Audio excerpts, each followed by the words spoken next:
Before I found that diary, I want to be honest about who I was. I was 28 years old, working a job that paid well and meant nothing to me. In a city I'd moved to for a promotion I no longer cared about. I had a routine so tight and so hollow that I could describe an entire month of my life in one sentence. Wake up, commute, work, commute, scroll, sleep, repeat. I wasn't depressed exactly. At least that's what I told myself. I was just numb, coasting. I had convinced myself that this was simply what adult life looked like, and that anyone who claimed otherwise was either lying or hadn't been humbled by reality yet. I hadn't called my mother in 3 weeks. I hadn't seen the sunset in longer than that. Not really. Not in a way where I actually stopped and looked. I measured my days by how many emails I cleared, not by anything that made me feel alive. That evening, on the train home, exhausted in the specific way that comes from doing nothing meaningful all day, I noticed the diary.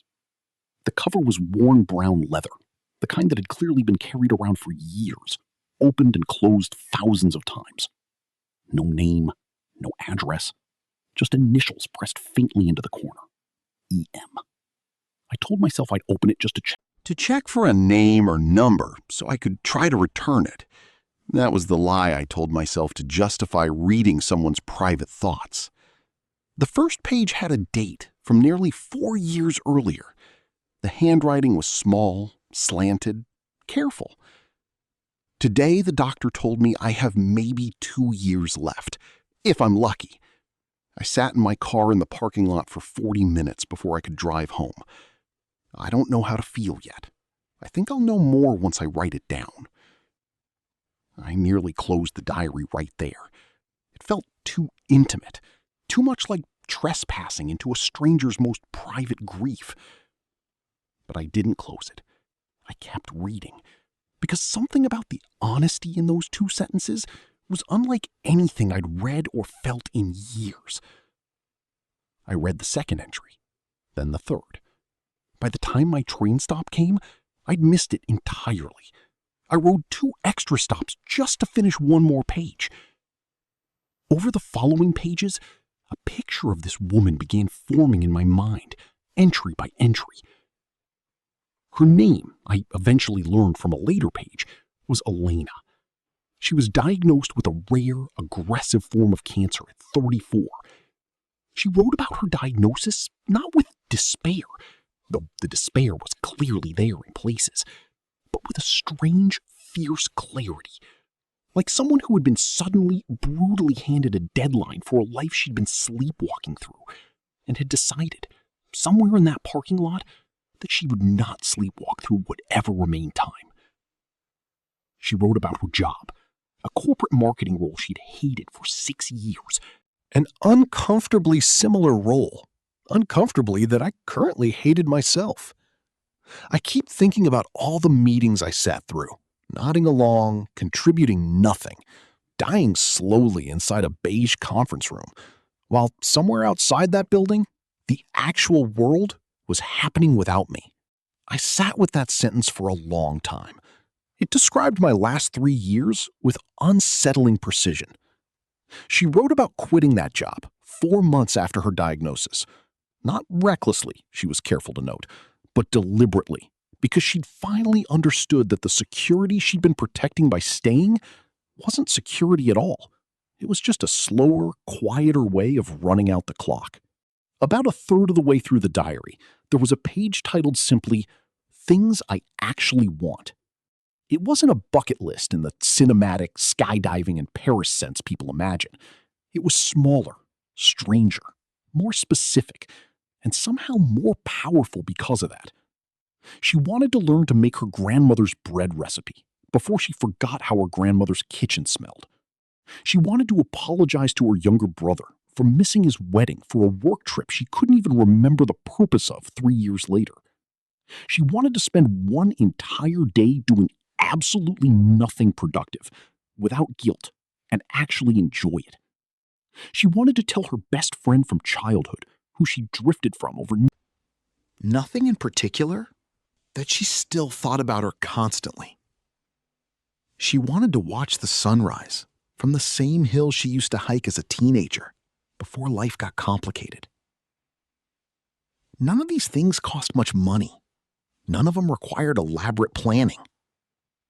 And that was exactly the point she made in the entry that followed the list. I spent years assuming the meaningful things required the right circumstances. Enough money, enough time, enough certainty. It turns out most of what I actually wanted was available to me the entire time. I just never gave myself permission to want it out loud. I read that line on a train 2 extra stops past my apartment, and I had to put the diary down for a minute because it felt like she was speaking directly to the exact hole in my own life that I hadn't been willing to name. As the diary went on, chronologically, the entries changed. The handwriting grew slightly less steady. The dates became less regular, sometimes weeks apart instead of days. She wrote about the fear more honestly in the later pages. There was an entry where she admitted she was terrified, that the fierce clarity from the earlier pages sometimes disappeared entirely and left just raw fear in its place. And that she didn't want people to think she'd become some serene, wise movie version of a dying person. She was scared. She said so plainly. I don't want anyone to read this someday and think I had it all figured out. I didn't. Some days I was just scared and tired and angry that this is happening to me at 34. I'm allowed to feel that too. Bravery isn't the absence of fear. It's doing the bread recipe anyway, on the days you can manage it. That entry, more than any other, made her feel completely real to me. Not a symbol, not an inspirational quote, but an actual person who had lived and feared and tried anyway. There was an entry about making the bread. About how it didn't taste exactly like she remembered, but the smell was close enough that she cried in her kitchen for 20 minutes, and how she wrote, "Close enough was enough." There was an entry about the apology to her brother, how nervous she'd been to call him, how she'd rehearsed it in the mirror like a teenager, and how he'd simply said, "I know," and started crying too. And they talked for 2 hours. There was an entry about the sunrise hike. She wrote that it took her 4 times longer than it used to, that she had to stop and rest more than she wanted to admit, but that she made it to the top, and the sunrise looked exactly the way she remembered it from being 16, like the world hadn't changed at all, only she had. The final entry in the diary was shorter than the others, and the handwriting was noticeably weaker. I don't know if I'll write another one of these. I want whoever finds this someday, because I have a feeling someone eventually will, the way these things happen, to know that I wasn't sad about how my life turned out.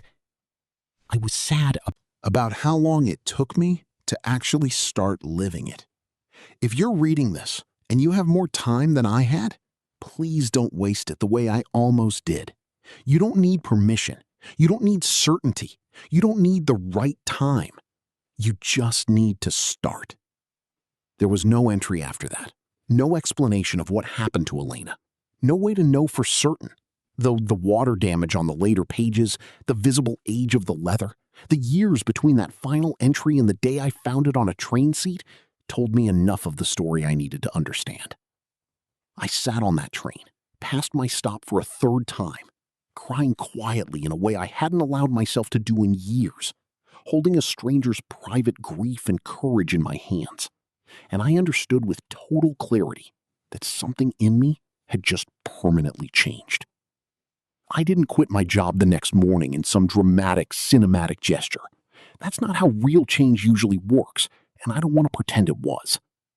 But I did make my own list that night, my own version of things I actually want. And it looked embarrassingly similar to Elena's in its smallness and honesty. Call my mother more than once a month. Learned to cook the one dish my late grandfather used to make. Apologized to a friend I'd let a stupid disagreement push away. Take one actual day off, without guilt, without checking email. I did those things, slowly, over the following months. I called my mother that week. I made the apology call 2 days later, and just like Elena's brother, my friend simply said, "I missed you." And it undid something tight in my chest that had been tight for years.